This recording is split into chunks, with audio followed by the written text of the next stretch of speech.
Welcome to another episode of Learning.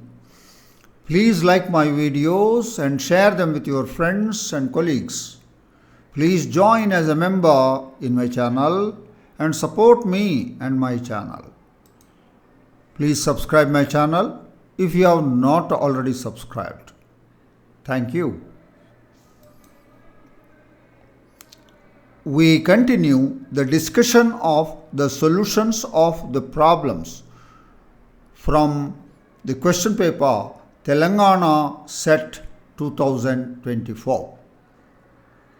In this video, we discuss the solutions of two problems. One problem from real analysis, which appears at the serial number 88 in the above question paper. The second one is a problem from the section complex analysis, which has the serial number 108 in the above question paper. These two questions are very suitable for all these examinations. Right. This is the question from real analysis, question number 88, which is related to linearly independent set. The given question is the functions x to the power of 4 and x cubed mod x are linearly independent on, we are given 4 intervals. Let's now discuss the solution of the problem in detail. Let us call x to the power of 4 as f of x and x cubed mod x by g of x. For x greater than or equal to 0, that is non-negative real numbers, we have g of x is equal to x cubed times mod x, and mod x when x greater than or equal to 0 is x. So x cubed into x is x to the power of 4, which is equal to f of x. So f of x and g of x is one and the same, therefore f of x is a multiple of g of x. So they will be linearly dependent when x greater than or equal to 0. Then f of x and g of x are linearly independent on any interval that includes non-negative real numbers. Look at the options. 0, 4 includes only non-negative real numbers. 2, 8, the closed interval, also contains non-negative real numbers. Therefore, on these two sets, they will be linearly dependent, but we want linear independence. So the options 2 and 3 are overruled by this argument. For x less than or equal to 0, non-positive, then we have g of x equal to x cubed into mod x. When x greater less than or equal to 0, mod x is minus x. And it will be minus x to the power of 4. This is minus fx. That means g of x is multiple, minus 1 times of the f of x. So therefore, they are linearly dependent on the interval containing x less than or equal to 0, or on any interval that includes non-positive integers. So it is option 1 is overruled with this argument. Then f of x and g of x are linearly dependent on any interval that includes non-positive real numbers, and option 1 is overruled. So 1, 2, 3 are overruled. The answer to this question is option 4. Right, but we will show you in detail here. Right. Now let alpha beta be real numbers. Alpha times f of x plus beta times g of x is equal to 0. For x greater than 0, alpha times f of x plus beta times g of x is equal to 0 will imply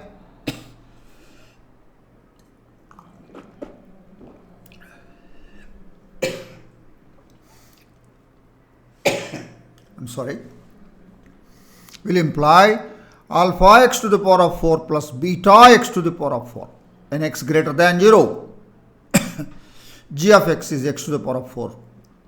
That will imply alpha plus beta in brackets multiplied by x to the power of 4 is equal to 0.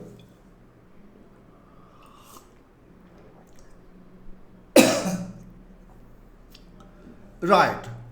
This will imply alpha plus beta is equal to 0 because x greater than 0 means x not equal to 0. Now for x negative, alpha times f of x plus beta times g of x is equal to 0 will imply when x is negative, beta g times g of x is minus x to the power of 4. So this will be alpha minus beta times x to the power of 4. When x is negative means x not equal to 0 will imply alpha minus beta is equal to 0 since x not equal to 0. Solving, I am sorry, I have a problem. From the equations alpha plus beta is equal to 0 and alpha minus beta is equal to 0, we get alpha is equal to beta is equal to 0. So that means f of x and g of x are linearly independent on any interval that includes both positive and negative values of x. Look at the option 4. It contains both positive and negative values of x. So therefore, on this interval, f of x and g of x are linearly independent. So therefore, x to the power of 4, that is f of x, and x cubed mod x, g of x, are linearly independent on minus 4 to plus 4 closed interval from the given options. In general, it is that interval that includes both positive and negative values, and that the fx and gx are linearly independent. Right. Thus, the answer to this question is option 4. That is the detailed discussion of this question. And it is definitely an easy question. We move to the next question from the complex analysis at the serial number 108, and it is related to the real part of an analytic function. Which of the following is not a real part of an analytic function? We are given 4 options. Option 1, sin x cos hy, cos hyperbolic y. Option 2, x square plus y. Option 3, x cube minus 3xy square minus 2x. Option 4, e power x multiplied by in brackets x sin y plus y cos y. Right. Let's now discuss the solution of the problem in detail. Let u of x comma y be the real part of the analytic function f of z, where z is x plus iy. If u of x comma y is a real part of an analytic function, then it satisfies Laplace's equation uxx plus uy is equal to 0.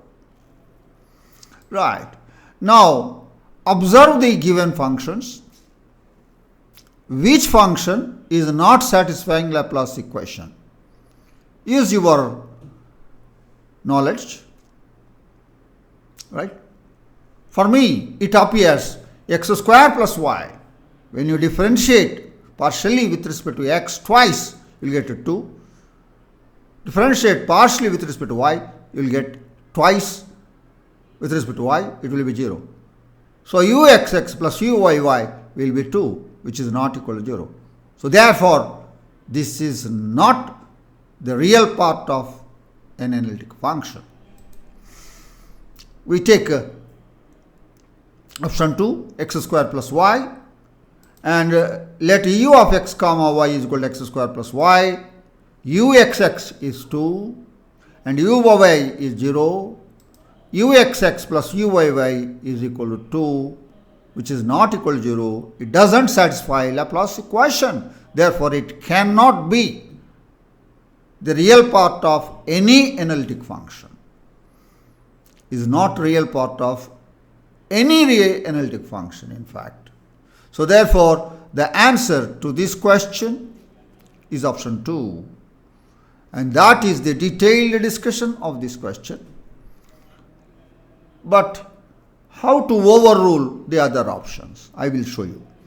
Here also, don't try to construct the analytic function f of z using maybe the Milne-Thomson method or any other method.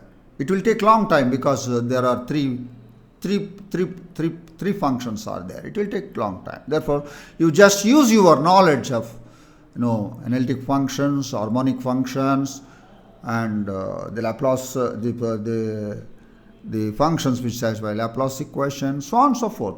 All these. So I recall some of the elementary functions. So take sin x cos hy, option 1.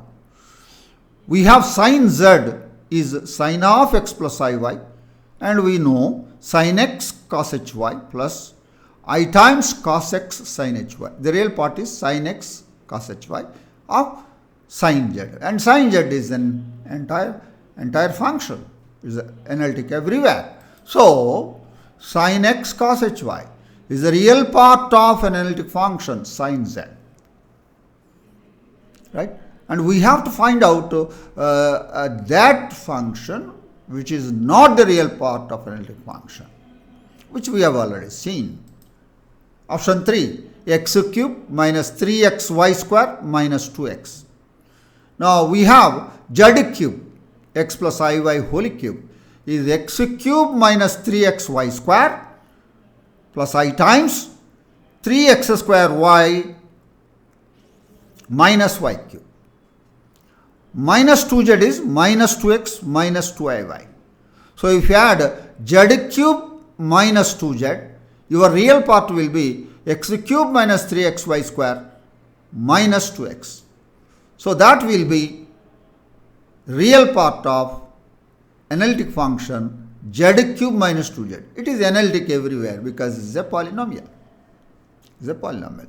Therefore, this given function in the option 3 is the real part of z cube minus 2z. Go to the option 4.